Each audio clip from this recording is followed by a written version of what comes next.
Hello, everyone. Here at Soda Pop Culture Club, we want to give a quick disclaimer before we go into this movie to let everyone know that we do not condone violence.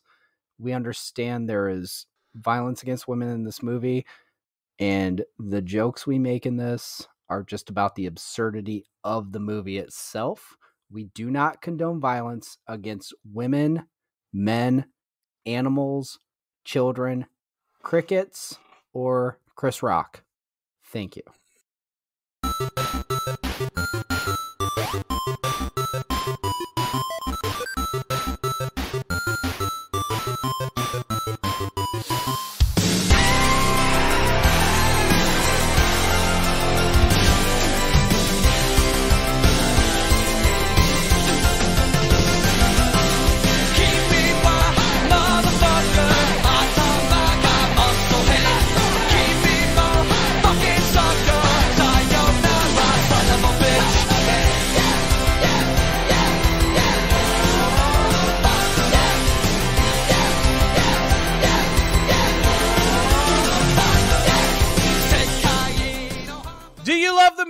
Did you love the search for the perfect rental on a Friday night, finally settling on something unexpected that you have treasured watching ever since, much like the movie we are doing today?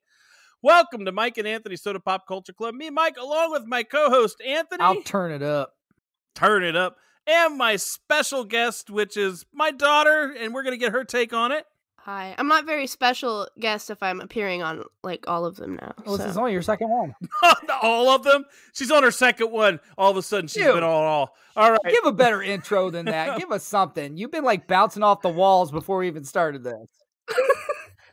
No. I did. No, I did. Do you love her? Do you want me to do it again? All over? Cut this. Edit. I say, Alyssa, give some Cotton Eye Joe or something. Anything. No, I'm not singing the Cotton Eye Joe for you. Not for us, for the listeners. No. Okay, let me go on. We're going to bring our take on a classic movie every Monday from the 80s, 90s, and beyond, during which we will play the game. And we will open up a 6-pack of favorite scenes. We also point out a couple of generic scenes as well. At the end of the show, we will rate the movie 1 to 24 cans. 1 can is you are in a relationship with Wes, and you didn't pick up the cigarettes. 24 cans is anything other than what's in this fucking movie.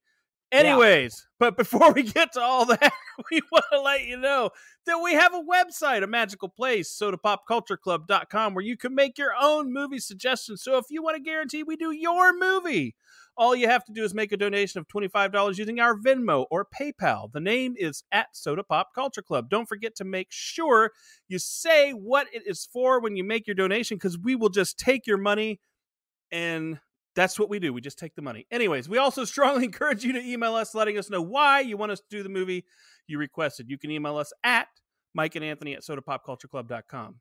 And you're probably thinking to yourself, how can I look so cool and rep this podcast in public? Well, it's pretty easy. All you have to do is hit the merch link on our website, and all your wildest dreams will come true. You can have a t-shirt, a hoodie, a fanny pack, my daughter's favorite thing, an NFT. You can go crazy with it. It's all good. Ew. A couple more things. Don't forget to share the show with your friends. Check out our Instagram at Mike and Anthony, where we post, like I've said before, thirst traps of Anthony.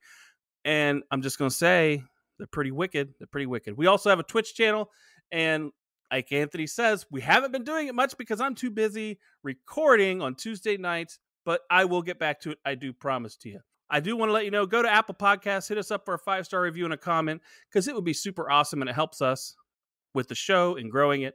Anthony, do you want to tell these people what we're doing this week? What time is it? What? Are you done? All right. I'll tell everybody. Yes. So I found out that we're not actually playing a canned preview of this movie because apparently the preview is not that good. So I'm just going to reenact it. I'm going to give what the preview should have been for this movie. All right. Ready? Yeah, buddy. Know how to step? Sure do. Want to prove it? All right. I put down payment on it. It's ours. Bud, you hit me. Go see your daddy. You like it better anyway. I love you, Sissy. I love you, Sissy. And I'll teach you how to ride that bull. Yeah. Uncle Bob. Uncle Plastic Bob. nut. Oh man. One nut. We'll get to that. So, are you guys ready to? After that rousing performance, is anybody ready to play the game? I'm so ready to play the game. Oh yeah, let's go. All right, let's do this.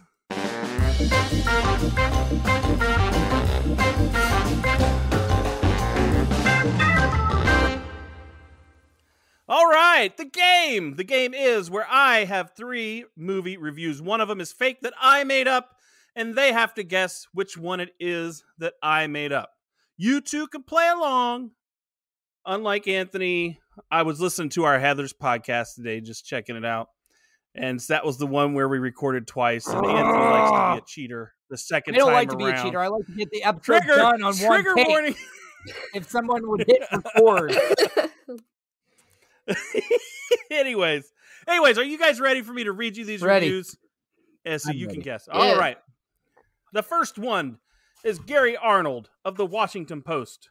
There's no denying that this film ends up as a counterfeit endorsement of the so-called simpler so-called values. Nicolette Parsons of Movie Moms. A country and western Saturday Night Fever that just made me sick. Carol Kling, Las Vegas review. Pop culture time capsule dominated by Winger's breakthrough performance. Bum, bum, bum. So, let's let my daughter guess first. All right. I'll go with the third one. And I don't know why, but I'm going to do it. Yeah. All right. And Anthony, what is your guess? I'm going to go with the fourth one. What's that? The one that's the right one. D's. Here's a review by D's There you Nuts. go. There's a fake one in this movie. What's your guess? I don't fucking know, and I don't fucking care. First of all, just pick one. one. What was the Come on, what was the Saturday Night Fever one? One or the second one. A country and western Saturday Night Fever that just made me sick. Movie Moms. That's probably not it, but I'm gonna just pick that one just because. All right, just because.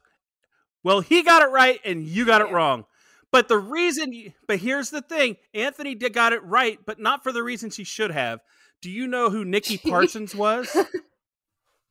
Nikki Parsons In the Bourne series? Yes. As soon as you said that, yeah. Her full name is Nicolette Parsons. There Nikki you go. Who's that? It's Julia Stiles' character in the Bourne series. She's like the blonde girl that back at the office. She's the girl I from thought 10 you Things said I Hate About You. Boring series, not the Bourne series. Yeah, 10 Things I Hate About You. Yeah, it's true. That's a great movie. Anyway. But Nicolette Parsons is the character's name, not Julia Stiles' name. So I was going. I know. It's Julia Stiles. Why did you but fucking the do character. that? Why did you say Bianca Stratford of the Mom's whatever website? You would have known I that know. in 2 seconds. I faked you out, but you got it right, but not because you were just being dumb. No. I should have known it was the second one because when we were watching that movie, you said it was like Saturday Night Fever. I was just going to say that's why I picked it. You should. Yeah, you should know. I picked it because the Saturday Night Fever reference. That's why I picked it. Oh. So I was still right because see, and she picked hers because of the alliteration of Carol I picked Kling. it because of how your brain works and how you would have described it. All right. Well, before we get into this, I do have a couple facts I want to go over that I found. What this movie is based on is actually sort of a true story. In 1978, Esquire published The Ballad of the Urban Cowboy, America's Search for True Grit. That was the name of this story article thing, which featured the Pasadena, Texas honky-tonk Gilleys and a man named Drew Westbrook, the beer joint bull rider who is as uncertain about where his life is going as America is confused about where it wants to go. Okay. So, I don't know. I think Bud knows where he wants to go. I don't think this is... So, quick question. Sorry. Don't want to interrupt. But can I give our breakdown first, since that's usually how we would do things? Fuck. Hey, you know what? I just told you a little fact before the breakdown. There you go. Oh my God. Break it down, All right, bitch. here's the breakdown by numbers, directed by James Bridges, starring John Travolta, Deborah Winger, Scott Glenn, Barry Corbin, Madeline Smith and James Gammon. A few years prior to him leading Ricky Vaughn and company to their first pennant in over 50 years, Urban Cowboy was released on June 6, 1980, taking in $53.3 million at the box office against a $10 million budget. Score 6.4 out of 10 on IMDb and 73% on Rotten Tomatoes. Now we can get back into it.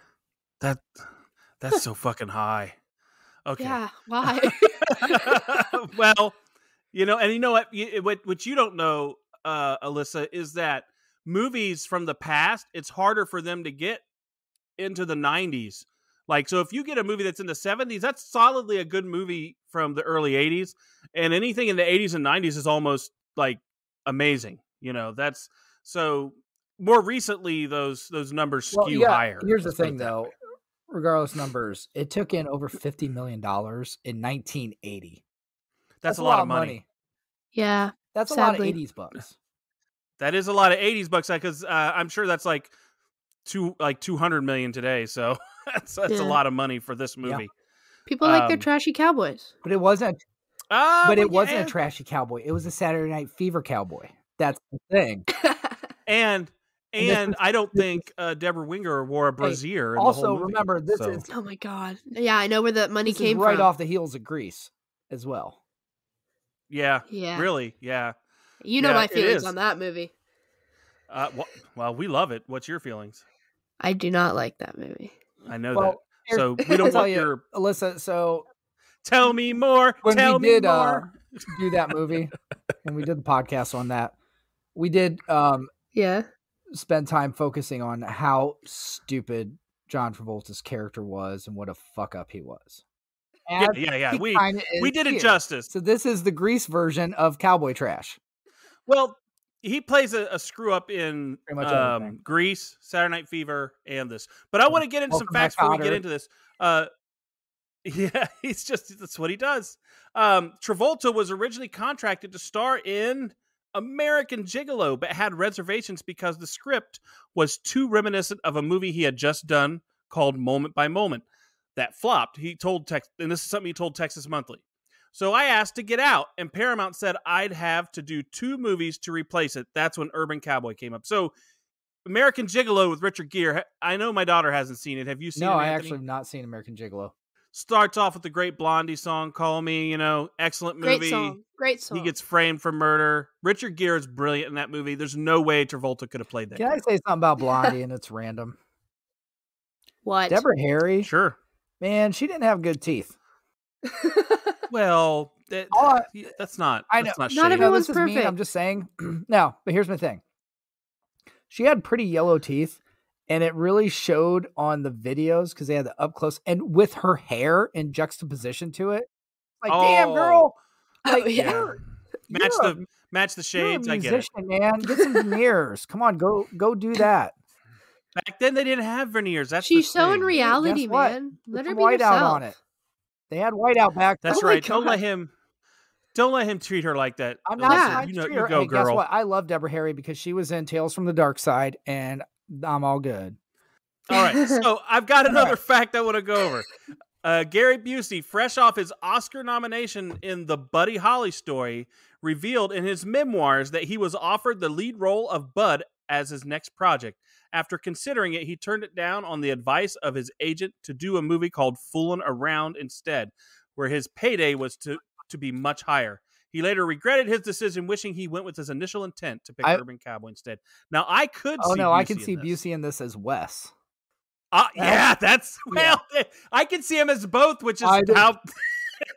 yeah, Now, come on, seriously. Do you want, can you picture that at the end? I love you, Sissy.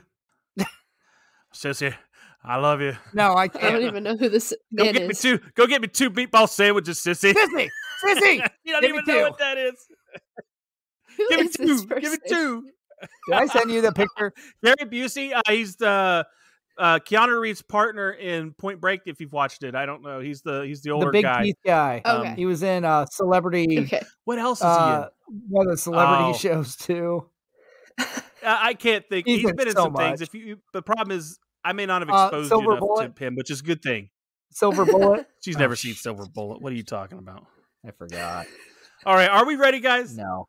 Yeah. Yes. Buford Bud Davis, a native of Spur, Texas, moves to Houston to take a job at an oil refinery where his uncle, Bob Davis, is employed. His goal is to make enough money to return to Spur and buy some land. While staying with Bob and his family, Bud embraces the local nightlife, including spending many nights at Gilley's, a bar and nightclub in Pasadena. There we go. Three-way. Mentioned the three-way. He had a three-way. Well, I figure we're going to get into that. But I will say that way this starts is him moving to the big city, but it can't be that far of a move. I know Texas is large, but can he be like, is it like that big of a deal? Like, he's not like he's moving like 10 states away and his parents can't come visit. And it just feels weird. Let me explain something about the redneck lifestyle to you. Okay. You lived it. You know the redneck lifestyle well. Your farm. That's where you live. That's where you are. You go one farm over, it's culture shock. It's totally different. I wouldn't know. That's why pigs and cows stay on the same farm. Take them to another one. There's other pigs and cows they don't know, and it's all weird for them and shit. And guess what? When they get slaughtered, the meat's not going to taste the same. I don't fucking know what you're talking about. But I will say this. I think you're on something. I think you're onto something. But here's my thing in today's world. When he's driving there, weren't you surprised he got there without GPS? Just a little. No. But that's just what you guys had to do back in the day. I drove to fucking South Carolina with a road atlas one time. Okay. And today. And did you make it safely? And then back. Except. Well, he's fucking here, isn't he? Yeah. Did you make it? Did you die? Yes, three times. I made it there, and then the bitch of it was and this is like what 13-hour drive, 13-hour drive. Coming back, I hit a deer like 45 minutes away from home. Oh man, that sucks. Well, that's here. That's how things go. My mom's new car. Oh, that's Ohio, man. That's Ohio, I know, my buddy. Man. Friend of mine in Tiffin, just last weekend hit a fucking deer. So I'm like, geez. Oh, well, see, that's it. That's it, man. That's how it is. That's what I'm saying, though. My friend ran over a squirrel today. That's so not the same, but okay. Hey, it's still an animal. How's your car? Are we going to be able to buff that dent out? So I like when he gets Uncle Bob's, and I got a 6-pack already on this. I want to hit it, okay? When he gets there, I love Uncle Bob's wife when she offers them pie. The way they say it. Would you like some pie? It's very Cartman-esque, isn't it? What's a pie? It's like pie. Pie. Would you like some pie? I love it. And that's before they go honky tonk. And I'll say there's so many little things in this first section that get me. When he goes and he has when he does the dip and he's spitting in the bottle, I almost thought that might be your generic, but I didn't put it on here. No. But, his spitting and stuff, I just, his beard, he did feel and look like someone we see around here. Yeah, I agree. Someone in our family? Well, yeah. She's right. Someone in our family. I mean, not this loser in front of us. With the beard or without? A different loser. Like, well, sometimes they have it, sometimes they don't. It's a lot different once he shaves the beard off. Yeah. I'm gonna say, I'm actually gonna give one of my 6-packs here too. Oh, here we go. When he shaves the beard off, because I love that you got can of Barbasol, today would constitute as a Lady Bic razor, but the little beard scissors, because he's got to cut it first with the scissors before he can actually. I'm like, dude, we have made fuck NASA. Technology has advanced in beard trimmers so much since then that it's amazing. Here's my thing with that though. Did they put him on the clock? Because it's going to take him some time to get that thing off. Better cut fast. It's like. Well, to me, it wasn't even that. That's the dirtiest place to have to do that. Look how dirty it was, like in the factory. You want to try? How about you try the bathroom in Train Spotting? Don't tell me it's the dirtiest place. Oh, well, the dirtiest. Did you cut your beard there? In Scotland. Dirtiest bathroom in Scotland. Yeah. I don't think I would. Now, you were talking earlier about his threesome hookup he got right away. Our hero, Lou, the manager of the Indians, hooked him up there. But I've got a fact about that. This was the film debut of the sisters, of the Sexy Sisters is what they're called, Jerry Hall and Cindy Hall. So they were called the Sexy Sisters. So I don't know what that means for their film debut. I don't know. I do have another fact on them here that I can go into. And since it kind of goes into that, because I was gonna say maybe they were in some other types of movies, but Yeah, I get it. But Cinemax. one of the two girls, what was that? Movies.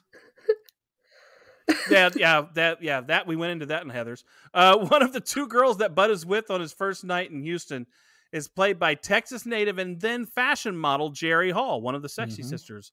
While her early association is more in a country music setting, she transitioned to rock, marrying Rolling Stone superstar Mick Jagger 10 years after this film. And what's amazing, her most recognizable role was as the girlfriend of the Joker in Batman. So she was the chick in the mask, I presume, like the one that he, like, isn't that who it would be?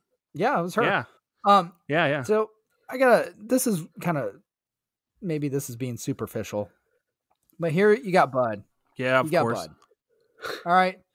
So he gets to town. Here's his history. He has a threesome with those two girls. Then he goes on his not cheating, but side revenge sex rampage with the other girl. Revenge hookup. And ends up with Sissy Spacek. Or Deborah Winger. Jesus Christ. We're not Deborah Sissy Winger. Spacek. Sorry. And Deborah Winger. But there's a fact on that, probably later in here, where she's supposed to be in this movie. Okay, I'm just saying. Okay, Bud, and here's the thing. You went for Deborah Winger because she said you look better with the fucking beard. That's where this relationship started. And look what you had before and after. What are you thinking, dude? Yeah, I'm thinking beard all the way. Like, of those four, what order are you ranking them in, and where does Deborah Winger come in, third or above? And what? Exactly. Never. She's no. Pam's probably number one because of the money, and then the other two, and then Deborah Winger. Because I think you get the two as a package. The other two come first because they're a package. Okay. Well, no, I don't mean they come first because I don't know. I don't know if they came first because they might not have it all. But who knows? That's what I was gonna say. Okay, so I've got another fact before we move on. Writer and director James Bridges said of this movie for its publicity, the film is a real look at the lifestyle of a mechanized West and the need for fantasy by those in contemporary society who work daily and dangerous jobs. In the saloon they go to at night after work, these men create another reality for themselves, almost a small town where they live, the cowboy myth. And I was going to say that's true. When they go to this little place, it's like their own little community, and they have this hierarchy. And Bud, I think, understands that right away. That's why he's so cocky when we get here later. But yeah, it's like they got to be that way. It's like that at work, too. I've seen that, like, in jokes and stuff like that. It's like when you go to prison. Kick somebody's ass the first day or become somebody's bitch. That's the new guy. That's that's the new guy, right? Go up to the biggest, baddest dude in there. That's Office like Space. He said, and kick the shit. Oh, I would say, you ever seen the new guy though? I'm talking about the funk. All right, Anthony, are you ready for this? Are you going to read this shit or what? I mean, if you really want me to, okay. All right, so one night, Bud meets a woman named Sissy Davis at Gilley's. They fall in love after like half a fucking dance, marry soon after, and move into a brand new mobile home. Although they love each other based on their 10-minute interaction before they got married, they quarrel often. Sissy is feisty and independent, while hot-tempered, beardless Bud believes in traditional gender roles. I'm the butch, you the bitch, basically. Their lives settle into a routine. of working during the day, 9 to 5, and spending time at Gilley's at night, where Bud likes to ride that mechanical bull, while Sissy expresses interest in riding it herself because she wants to ride something other than his dick. Bud forbids it. She's forbidden because she's a woman. They ain't gonna ride no bull. Hey, Yeah, you know what? Woman. This summation that I borrowed, the independent, I'm the one who put the air quotes around it because I was like, she's an independent, feisty. She's a normal woman who just wants to do what she wants to do. She's feisty, independent. Ooh, because she wants to do shit. Exactly. That's what she is. Yeah, she has a brain. She's independent. That's what I feel like. Yeah. I will say though, that wants to do what I want to do. I can relate.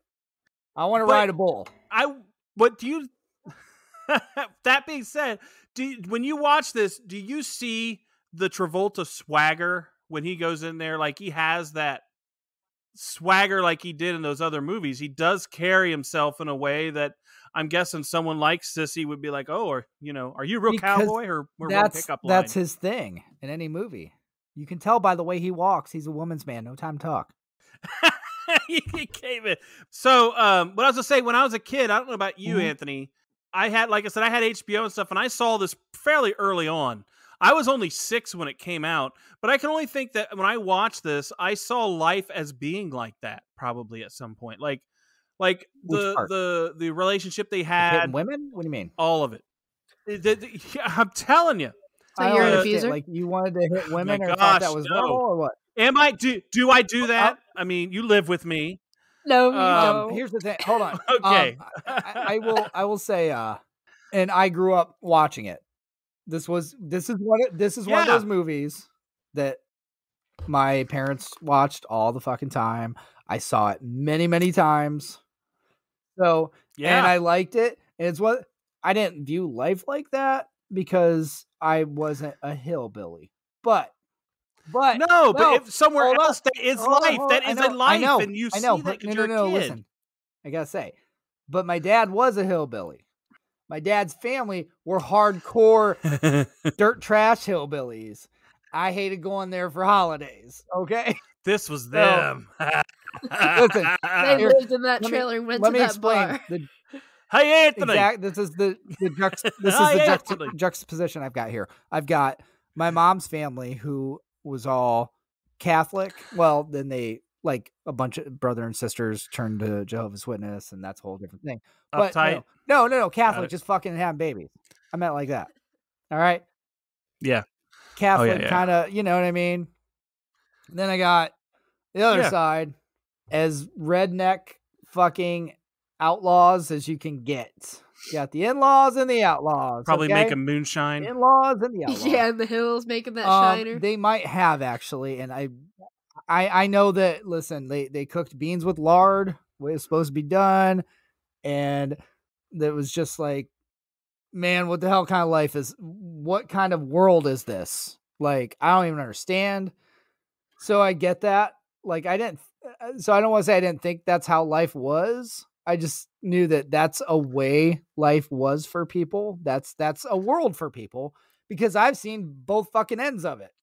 Just in one fucking Christmas holiday season, going from one to the other. That's my thing. You see that, and it imprints on you, I think, a little bit, and it imprints on you one of two ways: you become it, or you look at it and you go, bullshit. And I think that went the other direction. Yeah. But I wanted to say one thing before we went on. Do you think Wade Garrett worked at this bar? Do you know who Wade Garrett is? I think he worked at this bar? No.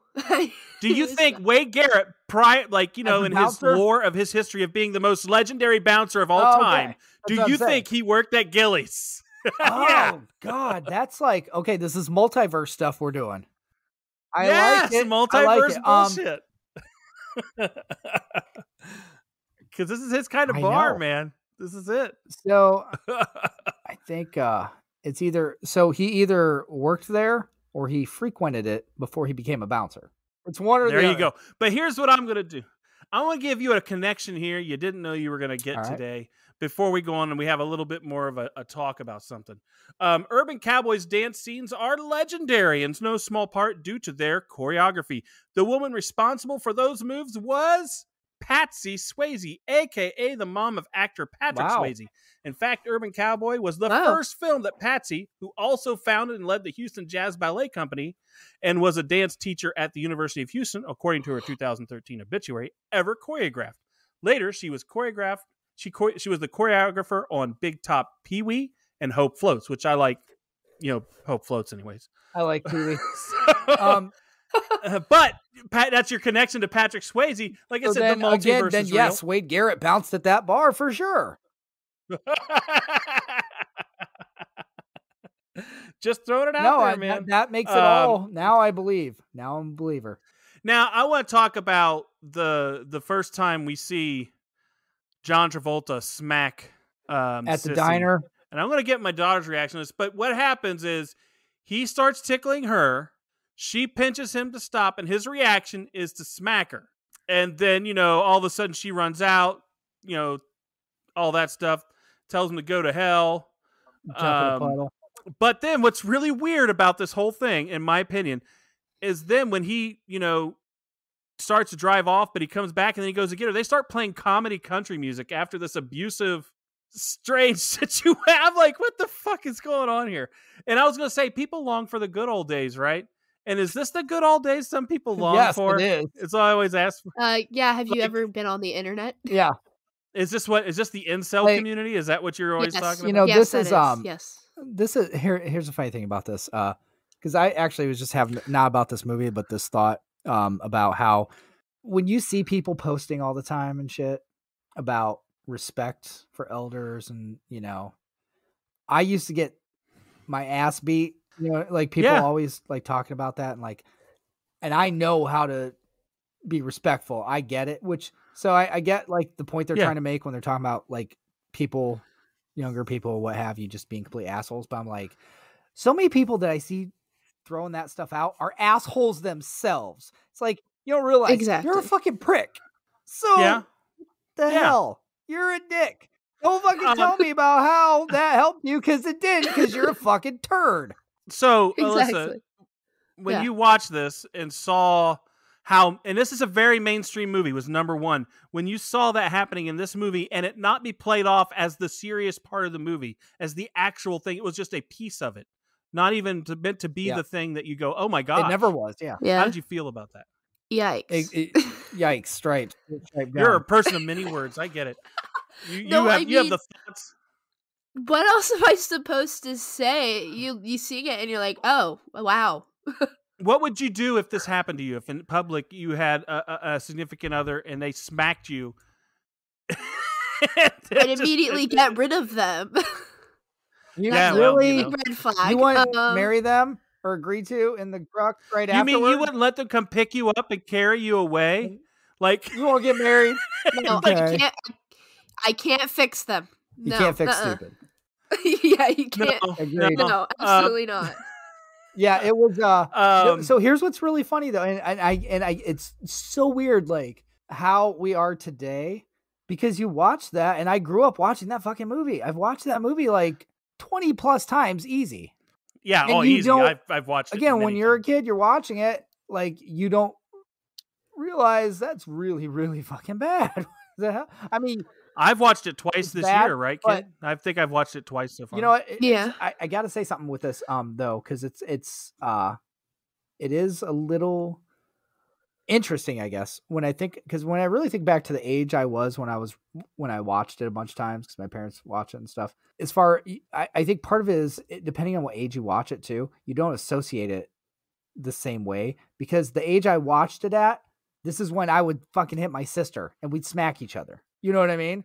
So I think there's an element of that I didn't see. You don't think about it that way, because it's like, no, I don't even like girls yet. You know what I mean? No, and my kid sees it now. She's 18, and she's probably seeing that smacking. When I was younger and saw it, I didn't see that. I just saw two people fighting, but didn't know that it was a bad thing. Like I didn't see that at the time, because I'm too young. I'm like 6 or 7. What am I supposed to do? But I do want to say some of the funnier things when they're at the wedding. One of the funny lines I like, it's not a six pack or anything, when she's like, when her mother's telling her something and she says, My legs are sweating, mama. I love that line. I just don't know why. like what? That's fucking Sissy. You are muted. Oh, and he's gone. Okay, you have something to say? Yeah, what do you have to say? No. Yes, What made that great was because that's when they were taking the wedding photos. And her face freezes. Yeah. Oh, my legs are... and then you get her face there. Yeah. My legs are sweating, mama. Like, who wants that garter? How many weddings do you think were at Gilley's after that, though? Oh, my God. How many do you think there are now? Because Gilley's exist. Oh, yeah. Well, Gilley's is no longer around. It burned down. In 89, it had a fire, and then it was tore down in 90 or something. Well, no, they still have Gilley's, though. Wow. And it has the bowl in it. Oh, a different one, not the original one, not this one. I thought it was the original. It's still Gilley's. It's in Dallas. He moved to Gilley's, Dallas, is what it's called. Still Gilley's. Just saying. It's not this Gilley's. Okay, so I'm sure there was a lot. I've got a 6-pack. A lot of weddings after that. I've got a 6-pack here. I've got one for you.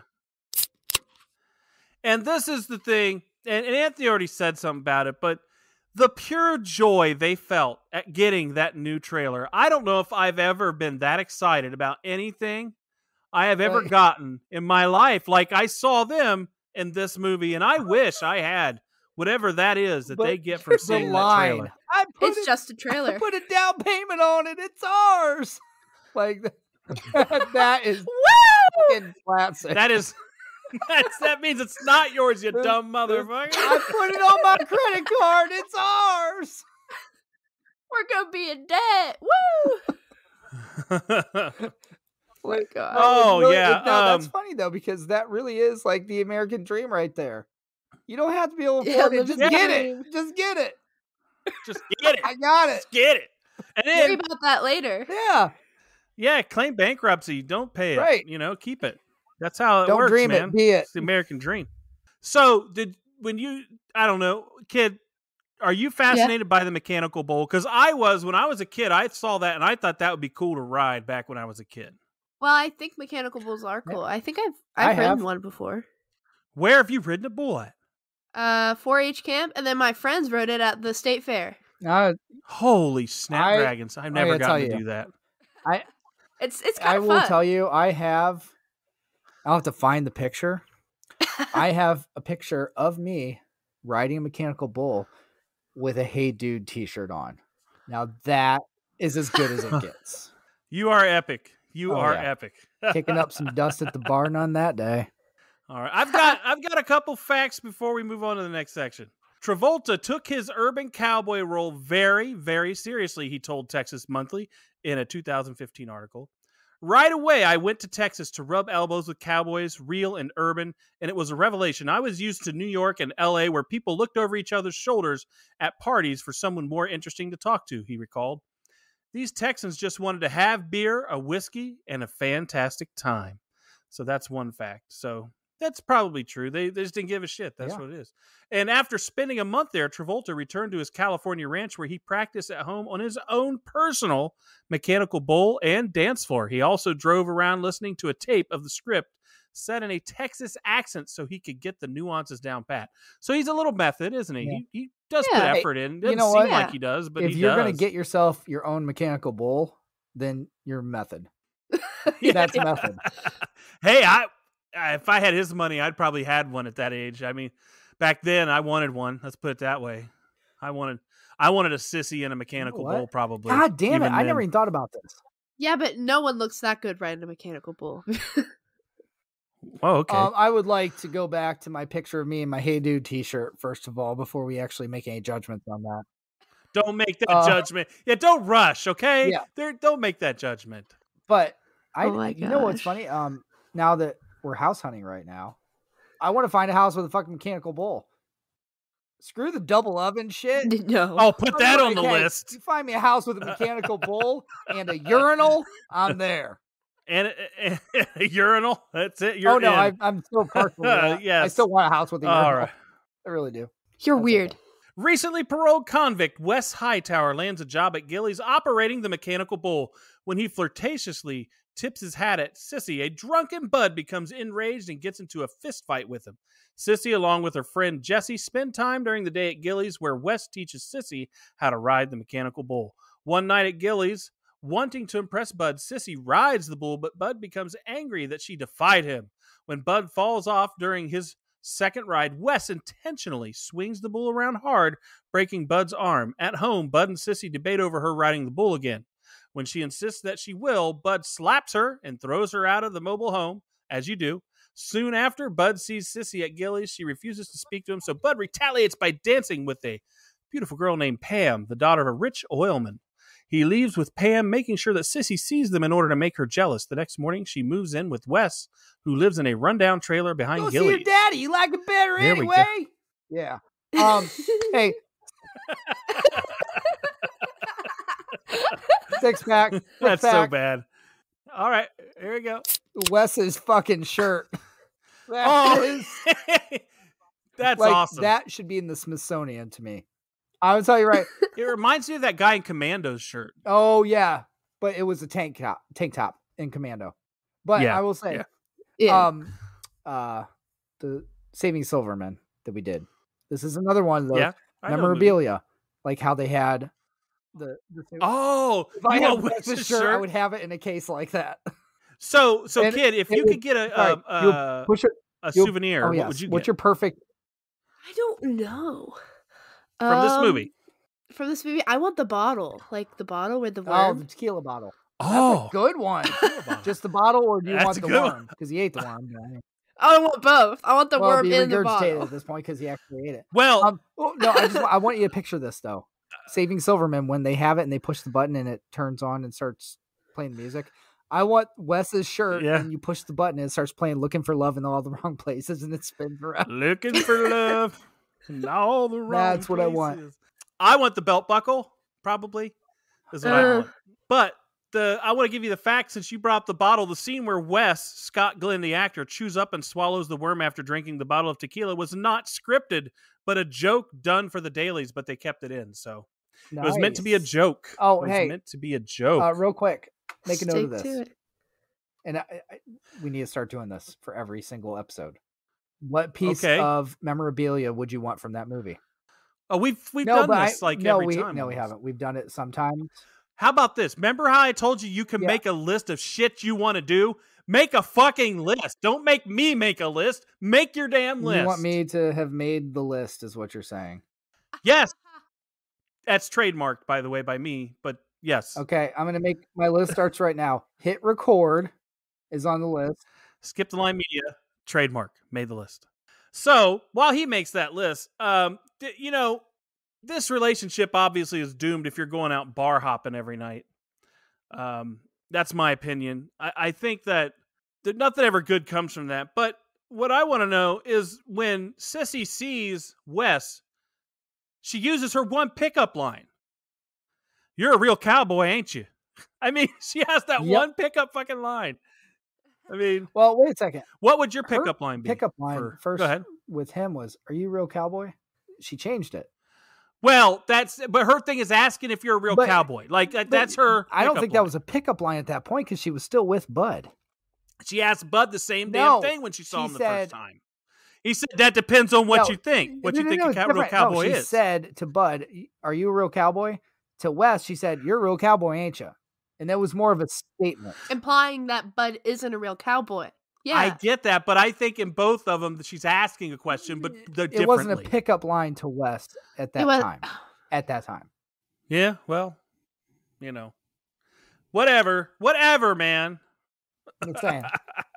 It's I think these two need to spend less time in bars. I think Bud needs to treat her less like property. I think there's a lot of things. Yeah. Bud's a little vain, and I have a 6-pack here, and I'm going to throw it out. okay. Ooh. Do you have any 6-packs, kid? You haven't even. Actually, I did for Yes. this one as well. Okay, let me hit mine first. Does yours come before mine? Mine's about the. Let me hit it. I'll just hit it. Just do yours. So mine is Bud with the dance solo because he has to be the best at everything every time. So when they dance, he has to go into solo mode and cook just like he would in Saturday Night Fever or in Grease or in whatever movie. He has to be the guy, just want to say. And that's more Travolta than just Bud the character. I think Travolta has it written in his contract. I get 30 seconds of floor time. Dance, even if it's the lamest shit ever between Saturday Night Live and my line dancing. I get it. I get to do the dumbest. Saturday Night Live? Saturday Night. No, it's more like Saturday Night Live, actually, watching it. So I was right the first time. Yeah. I get the dumbest, coolest dance every single time. Yeah. Okay, so kid, you have a 6-pack? I do. All right. Hit it. So I love Pam, yes. And my favorite line in this movie is when when she leaves with him and she's like, I got me a real cowboy. I do like that. And you know what else I like about cowboy? Do you know what else I like about that is when she asked him point blank, are you doing this to make her jealous? He's like, yeah. Like, yeah, that's my wife. Yep. Yeah. He's like, she's like, okay. Oh, whatever. I got me a real cowboy. Flipping A, man. That's what I'm doing. Like, it is. Okay. You know what? That is amazing, Alyssa, because that's how superficial people are too. Like, that's all I care about. I got my bucket list checked off right there. I got a real cowboy. This is like, I mean, you know what? You can see rich people with nothing better to do with their time making this list. Fuck a cowboy. Check. But what's weirder about that whole scene, and I thought maybe you go there, is he asks her are you going to rape me or not? She asked Pam, are you going to rape me or not? And that's when she said, that's with a T, right? He said rape. He said rape. He said rape because I, for once, turned the thing on that my daughter likes to turn on to see what actual words, the subtitles. Yeah, I turned them on to make sure because I thought, did he really ask her to rape him? It is rape. It is rape. Oh boy. So that is, if I'm gonna, you know what, I'm gonna call that a 6-pack. Oh my God. Fucking A.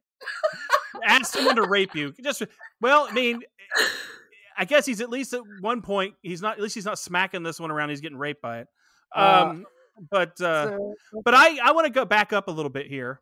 I want to back up a little bit because we skipped over a couple things about, when he gets injured and then the house is dirty and they're eating the tuna salad. I feel there's an Anthony generic moment there that I believe it. I want to call this shot. It's not a generic. Onion? It's her spitting out those onions and then seeing the pile of them on the plate does not bother you? Because it's not like she's like, it's not like that. It's just, listen, I'll tell you. So it's kind of funny you bring this up because I got to say, for fucking hillbillies, she has actually got some pretty decent food etiquette skills there by casually putting them on the fork and then onto the plate. Because that's not I was going to say right now, that ain't the hillbilly way. Yeah. All right. Usually those get spit into the empty chaw bucket that's beside the chair. I guess. Oh man, I'm just gonna say that I thought for sure because I thought you seeing her spit them out was because I know you was spitting seeds, man. She wasn't even spitting them; she was like releasing them from her mouth. It wasn't like spitting. There was no spit involved. It was just an onion that didn't make it, and just you gotta go back. I have some questions. Is Bud the hero in this? Is he supposed to be the hero in this story? I don't think there's a hero in this story. Yeah, there's not a hero. They're all just people making dumb decisions. I think Sissy's supposed to be made to look like she's worse than Bud, in my opinion. And the reason is she's a woman, right? Exactly. Well, because when you look at the juxtaposition of him leaving with Pam to where he went, and then what she gets as her consolation, the worm-eating Wes. Right. I just think, this is a messed up thing about the movie because when you really look at it that way, it's like Bud he's not husband material. Let's just point that out. But no, absolutely so he saves her from worse. That's your heroic moment. That it's like you go from an abuser to a less abusive abuser. I think this is a coming of age movie, but I just don't know how. I don't think it's a coming of age movie. Oh, I just do. I just think it's the only way you Right. can explain it because there's nothing else going on other than. Anyways, it's your turn to read, man. You could just call it boring. Oh no, not it's not boring. boring. Well, It gives you a lot to talk about. Well, she's younger, and this slow burn. There is a little bit more of a slower burn to this than the all action Marvel movies that they get. So maybe I this... like slow burn, but I don't like cowboy slow burn. You know what? All Nobody right, does. sister. All right. Bud wants to compete in Gilley's upcoming mechanical bull riding contest, in which the winner will be awarded $5,000. It's like pay for his trailer twice. A lot of money. While Bud is away training with Bob, a former rodeo champion, Sissy returns to Bud's mobile home to gather her belongings. While there, she cleans the mobile home. Every time I see mobile home, sorry, but I just got Eminem in the head. Anyway, she cleans the mobile home and leaves Bud a note saying that she hopes that they can get back together. Pam, the slut, arrives while Sissy is still there, but Sissy leaves shortly after, quietly. Pam then discovers Sissy's note and, as a true slut, throws it away after reading it. Pam the slut leads Bud to believe that she cleaned the mobile home because she's a slut while he was out. Sissy arrives back at Wes's trailer and catches him with Marceline, another slutty woman who works at Gilley's. After Marceline leaves, an angry Sissy throws a carton of cigarettes, a brand new carton of cigarettes at him, refuses to fix him a meal. In response, Wes goes to fucking town on her ass, and it is not cool. This is my generic moment. Right there. Okay, so you want me to hit it? Let me hit it. Let me hit it. Now, All right. That's your generic moment? Okay. I'm not condoning fucking literally anything in this movie where it's abuse towards women at all. No. That shit right there As is you like, well, I just don't want it to seem like that because I'm pointing this specific one out. But like, dude, really? What the fucking hell? And again, this is why, like, I don't want to open up this can of worms. And this is why I've just never understood people in abusive relationships that just take it. I understand in a sense that they don't feel like they have a way out and get brainwashed at times. Yeah. But it's like watching that, I'm like, yeah. Who the It's fuck tough. would put up with?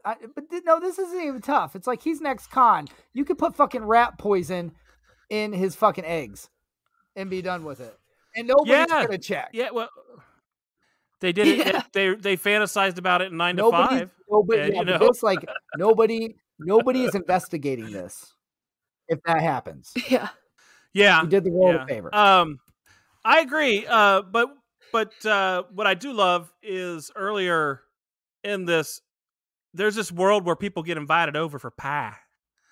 I mean, you know, I do love that. People come see this When they invited over for, I don't remember the name of the nut pie or whatever it was that him and Pam were there after she fake cleaned the apartment. They invited him over for pie. But I want to say at this point, I'm Team Pam, by the way. I don't know why. Well, there's a button on here to do talk. I'm not pressing the button. You got listen. If you don't talk, you don't get to talk. You gotta interrupt. that. Okay, go. Okay. This is gonna be my generic moment as well. Thank you. Oh, wait. The beating The scene floor is or yours. the pie? The apartment Okay. cleaning scene. oh, what about it? Because of course she cleans his apartment to show that she loves him, because that's the only thing women are good for. Good point. Well, I mean, at least you brought it up. Wow. Sarcastic. Oh, let's say your dad's an asshole. Yeah, He doesn't he even is. hide it. Hey, Yeah, he isn't clean. But again, Yeah. hey, you know, Because men don't clean. hey, I guess. no, dude, not that one. don't even go there. I know I you're am very weird. weird. It's my ADD. But yeah. Anyway, so I will say I could have actually given that as a generic through this movie, the fucking shape of that place before she cleaned it. Oh yeah, I for you easily that could have was given that bad. as my generic. Like, Probably seeing that spaghetti get washed off that plate that was 8 God, help me. months old, probably. But Here's the fucking thing. Here's the thing about this, and this is the crazy thing. It's kind of funny that you bring this up, Alyssa, because cleaning that, and first of all, again, the misnomer, cleaning that apartment. It's not an apartment. It's a fucking trailer. It is not an apartment. Yeah. It is a singular. It's a home you can take with you. Trailer. It doesn't take that long to clean that up. And yet he still couldn't do it because he's too much of a man's man. He just didn't want to. Because that's what the women are for. Hey, yep. No, because it wasn't getting clean before. It didn't matter. He is hanging upside down from the goddamn fucking scaffold. I was busy. Damn near broke my back. Now, I will say, one of the things that we learned is that when Uncle Bob goes to Gilley's, we learned that was his first night there since he hooked Bud up in that first time Bud got there. Did you notice that like that? He said, we ain't been to Gilley's since we took you there that night. So obviously Uncle Bob lives a reasonable life. That threesome. Yeah. Yeah. See, he obviously is not obsessed like Bud is and Sissy. Like they do it in the there nothing ever happens when you go to the bar every night. But I do want to say the Dolly Parton lookalike contest. I just want to say equals oh my god, titty contest. That's what that equals. That's not really. You know what I mean? Like they're just looking and she had those fake ones that she had to pop there. Yeah, so that was not a good contest. That's why she's not going to win. No, not at all. So wait, but hold on. I have to relate this though because I know you didn't do the whole bar scene and stuff like. Not at all. Exactly. I did. So loser. I get it. Yes. Hello, pot kettle. But like I do get that. There is a point, like people that want to go to the bar and everything, it becomes like your ritual. But what happens is you don't want to miss a night like on the weekend because you feel like you're going to miss something if you don't go. Oh, you got FOMO. Like the FOMO. That's FOMO before social media. Something's going to happen and you're not going to be there for it. Or you might not get laid that night. Or something along those lines. Or something could happen. Something could happen, like my daughter's 6-pack. I know it's here. I wanted to hit it for her, but I don't think she's going to hit it for herself. The song Cotton Eye Joe played here. Oh my gosh, yeah. I love that song. So I know you love that song. Why do you love that song? It's so funny because not like even the meaning of it is funny. Like, it's about STDs. Yeah. I think that's so funny. And the dance is fun. Where'd you come from? Where'd you go? Do they really go away? Where'd you come from? Where'd you go? Where'd you come from? Cotton Eye Joe. Cotton Eye Joe. There you go. That's your singing. Now. I gave it to you. I've got a question for you both. And do you both think that Sissy found her independence riding that bull that night the way she did? Looking like she was having a pretty good time. Does that finding your independence on the bull? No, she wasn't. Oh my gosh, she wasn't doing it for herself. I gotta tell you, I don't think she's putting on a show. For who? Not herself. I don't think she ever found her independence in this movie. Everything she did was for a man. She never found her independence. That's a good. I don't think any woman in this movie had any kind of independence whatsoever because even the older lady is doing a Dolly Parton contest with fake. I agree. I have a note here. Her husband probably pushed her to do. Sissy needs to move and see the world and find better people to be with. She does. Oh my god, she needs to move and see the world, like San Antonio or somewhere. She needs to go exotic.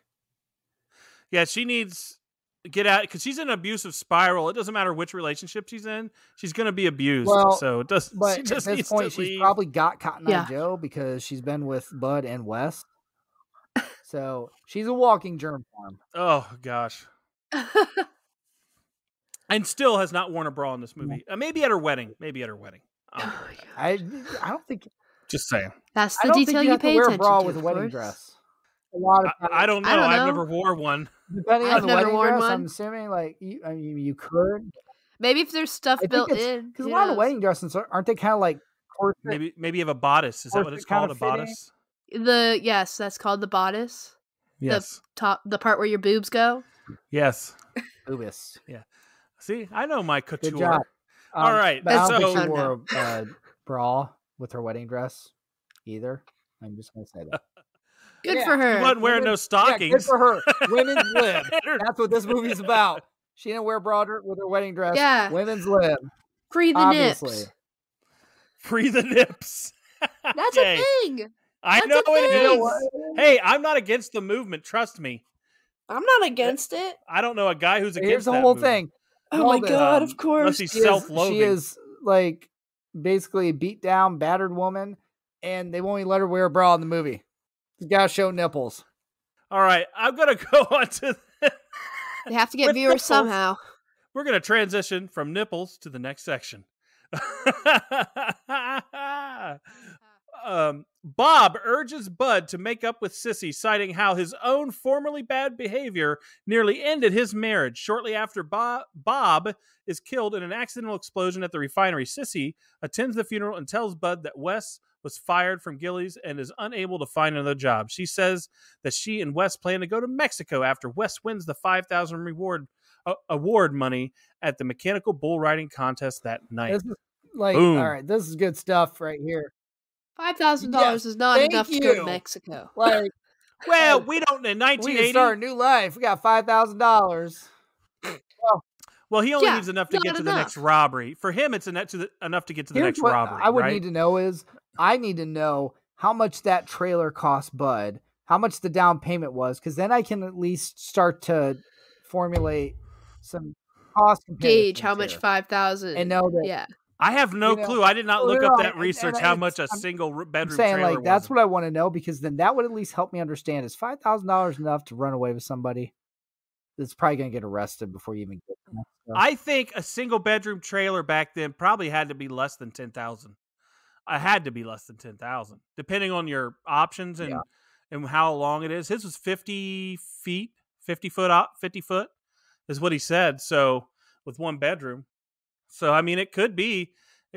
I want to say when Pam, when he gets better and he wants to go work that night with when he goes and when Uncle Bob dies, but he tells Pam he wants to, go and make his own money. I kind of respected that about him.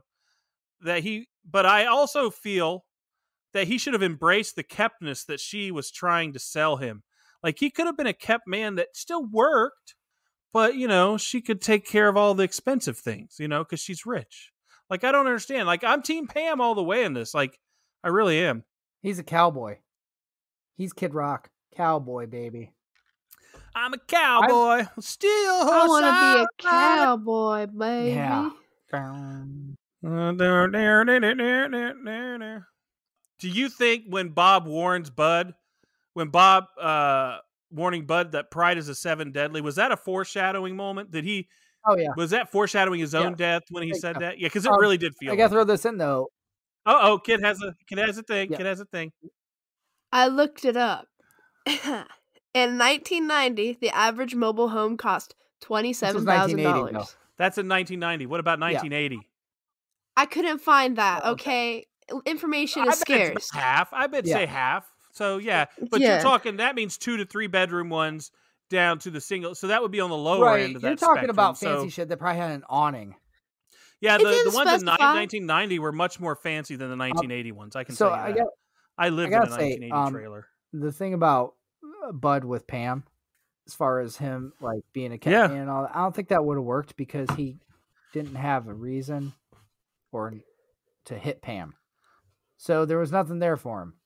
He couldn't smack her around. Yeah. There was nothing there for him. There's no challenge. Especially when she's bringing in that much there's no money. challenge. He can't smack her around like he did with Sissy. So, no, he can't. There's nothing there. Well, we don't There's know nothing that. there for him. He's got no motivation. He doesn't feel dominating. He doesn't dominate her. I mean, fucking Pam sucks. Oh, man. She's like, did we need Pam's Uncle just Bob? like, here's everything you could ever want. I don't want that. I don't want this life.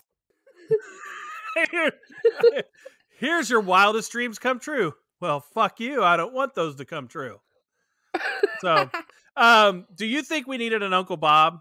I think the only reason Uncle Bob is in this is so that we have someone that he feels compelled to fulfill a wish for, so he would go back with Sissy. I really think that's kind of. I think it's that. I mean, it's but also too, just in the beginning of the movie, you need him like having a reason to go there. You need character development, so you need something. Yeah, they've developed their character real well in this. They did. Did you fix that turkey pot pie? One small step for man. One giant step back for womankind. That's character development. Okay, Anthony, it's your turn, buddy. All right. So Bud initially intends to skip the competition, but his Aunt Corinne encourages him to go, saying that Bob would want him to compete. Yeah, compete, Bud. Bud wins the $5,000, then expressed disappointment. Sissy was not there to see his victory. Sorry, I'm going a little varsity blues here, a little Kilmer. Pam realizes that Bud still loves Sissy, tells Bud that she does not love him, and urges Bud to reconcile with Sissy. Good job, Pam. While Sissy is waiting in her car in the parking lot, Wes goes inside Gilley's to steal Bud's $5,000 award money. This is like very setup of like Tobey Maguire, Spider-Man, stealing the money. What's going to happen? Bud finds an origin story. Sissy in the parking lot, tells her, "I love you, Sissy," apologizes for hitting her. He's never going to do it again until the next time. They reconcile. After seeing Sissy's bruised face, which miraculously Bud never later caused a bruise after many times he smacked her. I don't know how that happened. A furious Bud goes after Wes, and a fight ensues. Inside the bar, Wes drops his gun, and the stolen money falls from his jacket. Gilley staff, discovering the robbery, apprehend Wes. Bud and Sissy leave together, heading for home right after Sissy finally gets her fucking name put up in the back of the truck. Now it's Bud, Sissy. Left, right. Oh, man, yeah. Oh, my God. It's an epic ending. There's, that baffles the mind. But like I said, I have on here a note, that belt buckle. Like I said, that's my one thing that I want. Buckle. Yeah. Go ahead. No, go. Yeah. And what? Go. No, when you start talking, I shut up for you. I wish that was true in real life. Okay. So I do have a six-pack here, but I think I'm stealing my daughter's. Am I stealing your six-pack, kiddo? No, it could be a joint 6-pack. Okay, we'll share this one. Go ahead, tell them what it is. The best songs in the world play. Well, yeah, in this particular scene, we get the full playing, I think, of Devil Went Down to Georgia, don't we? Like, we get the full thing, like they play the whole song to the montage of what's happening at the bull riding, right? Or the mechanical bull riding. Good. So it's so good. I thought your head would explode with the awesomeness because you'd already had Cotton Eye Joe as well. So Cotton Eye Joe and Devil Went Down to Georgia. Can I? Okay, well, it's not like Devil Went Down to Georgia is not one of my favorite songs. It's one of my friend's favorite songs. So by transitive property, it's my favorite song. You know what I thought about as far as songs in this movie too? A music video I would like to see is Deborah Winger with her face all busted up and her lips swollen from getting the shit beat up. Won't you stand by me? No, this is what it would sound like. Looking put up in all the wrong place. Looking put up. Looking up. I want to see that. What I'm doing up. She doesn't know that. She doesn't know that. Eddie Murphy. Whoa, dude, really? Alyssa. No, she's never seen YouTube that. once in a while. Or something other than my God. That's too much homework. Right now. I think this could have been... one of the things they did in this was a dance contest. This could have been a Travolta dance movie. Instead, it could have been a country dance movie instead of a bull riding movie. Do you think they should have gone that direction? The country dance could have been cool, but it would have been like cliche. Well, I mean, Balmuto. Play the music. Balmuto was in the dance competition. Okay, so again, then what's the point of this movie if it's Saturday Night Live country? It's Saturday Night Grease. Grease, country Grease. Saturday Night Grease. It's Grease, man. That's what I'm trying to make it into, not Saturday Night Live. Well, Saturday Night Live had a dance contest too. Think about that. It's Has not he been in a Saturday Night movie? Live. Saturday Night Live. Saturday Night Fever had a dance contest too, where so we have Grease, Saturday Night Fever, in this movie. 3 movies he's been in. Actually, 4 if you count Pulp Fiction, that have had dance contests in them. 5 if you count Broken Arrow, because they were boxing. Boxing's dancing. That's pugilism. That's not dancing. Boxing That's not is dancing. dancing. You gotta dance around. It's Gotta not dance around the dancing. ring. Do you? Not dancing. Now he did. Do you think? I noticed Travolta's had this stupid determination look, the same one he had in Grease when he was trying all the sports. Did you notice that when he got on that bull, he had that that look like when he would get down on the mat or when he would grab the baseball bat That's and his focus? Or I mean, that's his fucking look. That's what he does. Look stupid. No, he had that. And Look Who's Talking. Yeah. Oh yeah. He did. He did. He did. He just looks stupid sometimes. I mean, a lot of times. A town without pity. Can do. But in this movie, I find it kind of anticlimactic because when we get to those other movies, they kind of have a little bit of flair at the end of them. Like Saturday Night Fever, his dance was pretty epic, but his bull ride it's only 8 seconds, so it's really not. That was supposed to be 8 seconds. But my thing is, it's like It's just 8 seconds. It's just 8 seconds, meaning you don't feel this rousing victory. You don't feel this joy in the moment, or this how they did. Like, it really is anticlimactic. I'll tell you what's anticlimactic. Yeah. When he knocked Wes out. Well, Because, yeah. I mean, You knew it was going to happen. you knew it was going to happen, but here's the thing. So we get the first fight between them, where Bud throws the sucker punch, punch, and then gets his ass whooped, and it didn't take long. Yeah. Then he just knocks Wes out because Wes was probably drunk and high, and didn't know what the hell was going on. True. He probably had like 2 bottles of tequila and 3 worms at that point. And he took a shot before he got on walking along the wall, concealing his weapon and the money, and he just gets knocked down. Like, I think Wes could have put up a bigger fight at that point. Well, I think Wes was putting up a bigger fight on Sissy's face at this point. Oh, so his arm was sore from that. Yeah, his knuckles were a bit bloody from that amount of time. That makes sense now. But it's funny, at the end of this, he is giving her orders and taking her car. So he is worse than Bud. But my thought was, what kind of consolation is Bud after this? Like it's okay. I won't hit you anymore. That's the thing. That's what she goes with. I won't do it again. I have that on here. Literally. The apologizing abuser. He saves the day. So you get the apology. Yes, he needs his ass beat too.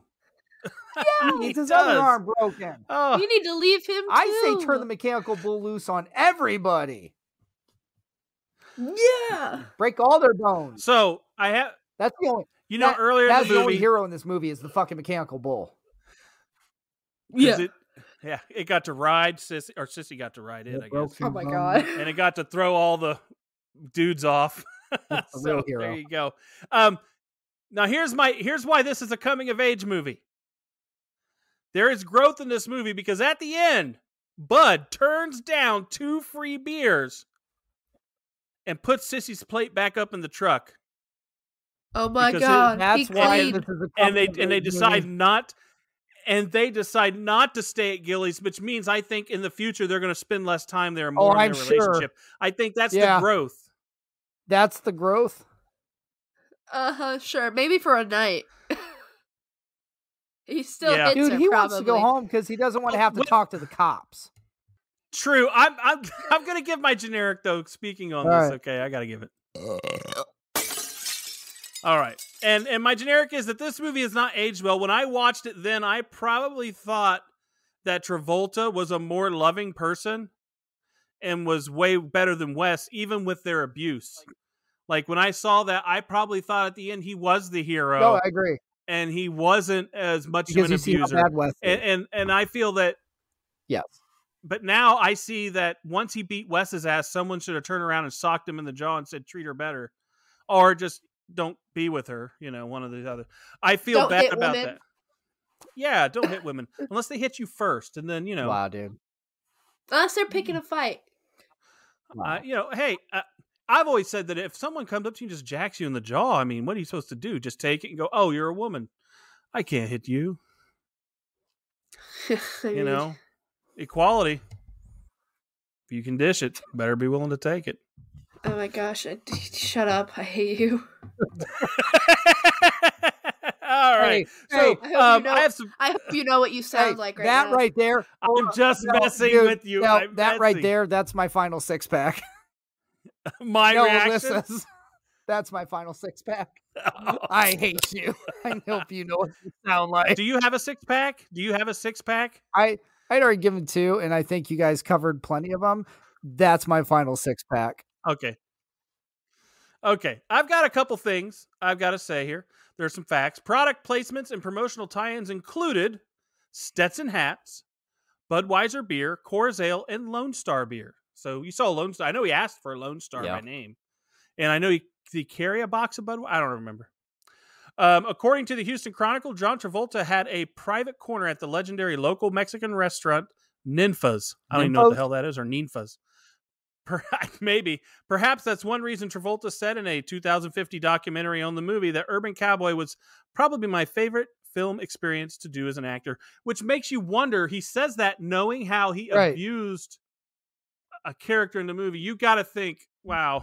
Yeah, I mean, tells you a little bit about the person. It makes me feel like I've got to go back to like late 70s, early movies and revisit how much abuse there was in them. Well, remember, on our list, we do have one, but I don't know if it goes into the abuse angle. We do have Any Which Way You Can, or Every Which Way But Loose. We do have those coming up, and those are at that time period. That's that redneck that this is. Like I say, it's that redneck renaissance they had at the time. We might be mixing those because I don't want to do another one like this. It's not. These aren't like that, and you know it. It's different. Those have a monkey in them. That's orangutan. Pardon me. Those have an orangutan. Oh, the monkey makes all the difference. The orangutan makes it. Clyde is funny. Okay, I don't even want to go there. Okay, I have more facts here. Gilley had a string of #1 hits in the 1970s, but also branched out into nightlife, investing to boost his career. Urban Cowboy came along at just the right time. He says, "It launched me into the stratosphere," Gilley told Rolling Stone Country in 2015. After all, he had 9 #1 hits in the early 80s alone, including a cover of Stand By Me on the movie soundtrack. Gilley had nothing but gratitude for the boost either. I was in an elevator in Nashville one day back in the 80s, he recalls. There was a guy on there who said, "I want to thank you for all you did for Western wear." And I said, "You need to thank John Travolta. He's the one who brought it front and center." Every night when I go to bed, I thank John Travolta for keeping my career alive, Gilley adds. So he thanks John Travolta for keeping his career. Who is Gilley? But it did. I mean, Gilley's had a place right out front in Treasure Island. I don't know if it's still there on Las Vegas Strip. They did? Yeah, I wanted to eat there. Your mother didn't want to go. So that's the reason why, though. I wanted to go to a Gilley's. Urban Cowboy. I got another fact for you. Urban Cowboy could have turned out very different. Oh, it sure could have. Director Jim Bridges initially thought Dennis Quaid was better for Travolta's starring role. The female lead was even more up in the air. Sissy Spacek was the top contender. She was a good actress, but she and Travolta didn't quite have the right chemistry. Michelle Pfeiffer was also a finalist for the role that Deborah Winger eventually got. So Michelle Pfeiffer, I would have. I know, because you're picturing her on the bull right now. And I know. Oh my god! Oh, wow, she'd have been a cool writer. At least you got her. You got to see her on the ladder. Rider. So is that her? Is that why she did Grease too? Because this is my chance. I don't have a bowl, but I have a ladder I can dance on. I don't know. That was a bad mistake. If she actually had the opportunity to do this and not that, because that movie did not help her out. Yeah, but I mean, she's the only good thing. I don't see Michelle Pfeiffer as a redneck. No, I think she probably would have seen the abuse and been like, "No, don't turn it down." So, I think that's I mean, how I Never envision her. Winger, Okay, I have a she did Terms of Endearment. She's like, I Officer and a Terms of Gentleman. Endearment too. I'm like, yeah, I'll be abused and treated like shit. She's It's my MO. yeah, I'm good at it. Yeah, Officer and Gentleman was like that too. Okay, I'll let so the I have another guy fact. from Not Dumb o- and Dumber what? fucking cheat on me with a student. It's all good. Sorry. Okay. Not only was the Urban Cowboy soundtrack a hit, but the idea of an urban cowboy permeated mainstream pop culture. 6 months after it came out, I'm in Chicago working on another film, and everybody had on cowboy shirts and boots. Music coordinator Becky Mancuso Whining told Texas Monthly. Wow. A hotel I stayed in Atlanta had a Western-themed restaurant with an urban cowboy night and two-step lessons. Country bars opened in Vegas everywhere. I didn't feel authorship of that, but it made me smile. We had an impact. I think That's what she says. So it did. I mean, A positive an impact. impact. It's an impact. Just a deep the impact. the cowboy culture was it was impactful, but you're right. If you watch the movie and you think that these are people to aspire to be and what they do is the correct way to be, then no, you're right. Impact is not good. But music wise, I think they should have come out with a cologne line. Urban cow. But what would Urban it smell Cowboy. like? I don't know what it smell like. All I can say is you put down a shelf next to Stetson and see what people buy. Urban Bourbon Cowboy. You're right. Urban Cowboy. There's another fact where this was the first time that term was used other than the article that was written in Esquire, Urban Cowboy, and a lot of people didn't understand what the term urban meant in that particular. Because back then it wasn't a thing. People didn't use that term like they do now. Right. Like, Urban Outfitters didn't exist, things like that. That's not the thing I think of when I first hear the word urban. I know what you're thinking, but that's only what am I racist thinking? people would think. No, that's not what I'm thinking at all. What are you thinking? I'm thinking of a book I read in my English class. Oh. I think... Well, thank you, I'm cultured. Sorry. We don't do them reading much around here. I don't know what you're talking about. I want to see a celebrity death match, Urban Cowboy versus Suburban Commando, and see who comes out on top. Oh my gosh, you know who would win that? Dude's jacked. Hulk Hogan. He's like 3,700 years old. And the steroids are wearing off. What? Did you just knock something?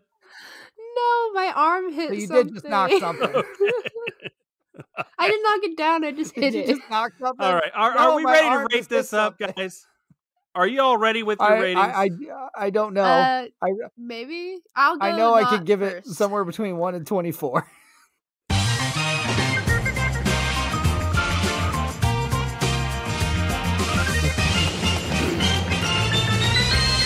All right. So it looks like I'm going first. And, well, based on what you guys said, so this is a tough one to rate. I will say I remember this one being a huge movie back then. The music, John Travolta, all of it. It was a big deal. I know the mechanical bull thing stayed with me. I even had a friend that I went to Vegas with when I was in Arizona, and he rode a mechanical bull when we went. That was kind of fun. Yeah, Josh. Josh the bull rider. I never got to ride one though. Josh the bull rider. Yeah. We'll call him. So I'm going to finish my review now. Thank you. But this movie has aged a little poorly. The abuse in it is unrelenting. When I watch it now, I feel abused by the movie back then for softening these images in my head. You would think that makes it a low score. However, that is not what I'm going to do. If you look at this as a very long PSA about spousal abuse and avoiding nightlife, it's quite good. I give this movie 17 cans. You really called this a PSA. The deal, though, dude. Like, a PSA has to have an end message to not do something. Don't go. He did. He said, "I'm not having the beers." PSA in this in this was go back to your original abuser. That was the PSA. I told you. PSA. You can for women. Them. Go back to your original abuser because it wasn't as bad. Hey, one of you go. It wasn't as bad. And I won't interrupt you like you do. If you go back to your original abuser, it wasn't as bad. So just go back, and that's your happy, safe place. And maybe he won't hit you anymore. He said he wouldn't. He said he wouldn't. So that's his word is gold. Let my kid rate it. Yeah, I'm gonna go. So I mean, I thought the movie was entertaining. Like I wasn't bored, really. Kind of. I mean, some parts it dragged, but I wasn't bored, and it didn't go in the direction I was expecting it to. But at the same time, it's an abuser movie, so that kind of knocks it down a bit. So I gave it 12. Okay. Ooh, this is interesting. Because I gave Mean Girls 14. I ain't gonna give this movie more than that. Damn. You No, don't have to. Alyssa, you gave Mean Never. Girls 16, just so you know. Anyway, Oh, well, good, because I was thought gonna say, 14 was a little too low. I control anyway. the scores, dude. 14. So this is interesting because I also give it 12. My reasoning for Ooh. this though is a little different. I don't know how the hell to rate this movie because I have to. My thing is, and I grew up like I went into my phase where I hated country stuff overall, and I still don't care for it that much. Never got out of it. I'm out of it a little bit. I mean, I can appreciate some country kind of stuff, but overall, I still don't like it that much. But that's why this movie, I was like, it's like the one like country movie that I like next to maybe Son-in-Law. I'm like, but I did like this movie growing up, partly just because it's one of those things. It's like you watch it so many times, and it's like what you have at home, and you're watching it, and it's not your choice necessarily, but you see it so many times, so you know it. But it's so effed up, man. There's just so many bad messages in this. There's not one good message other than, you know what? Yeah, there is. What's the good message? You want to do something with your life? Win a bull riding contest. Okay. Yes. Whatever. $5,000 could change your life. It could change your life. So I have to just go in the middle because I did like it, and it's like nostalgic for me. And the fact that I did like it as a country related hick ass hillbilly movie, but it's memorable, and there's some really good actors in it. John Travolta not being one of them, but it's so fucking jacked up the other way. But that also makes a very interesting watch looking back at it. So I just have to just split and say it's 12 because I could actually go higher for certain reasons, but I could also fucking go lower for certain reasons. So I have to just leave it in the middle. So where does that put us, man? Where does that put us? That puts us at 12, 12, and 17. Well, I mean, what's the average? I know the average. I wanted to know if you knew. What's the average? I can't do 13.66. Oh, because you're... It's 13 2/3. Whatever. It's 14.5 plus Alyssa's score. That's how my spreadsheet set up. And then I have her column over to the right. I told you you're a piece of shit. You need to add a column, man. Or Stop two. doing that. Call me a piece of shit. You make me feel like Sissy. You feel that? You feel that? I think you're jealous because I can talk better than you. Make that I'll column. podcast again if I want. I think you're jealous because I podcast better than you. Oh, man.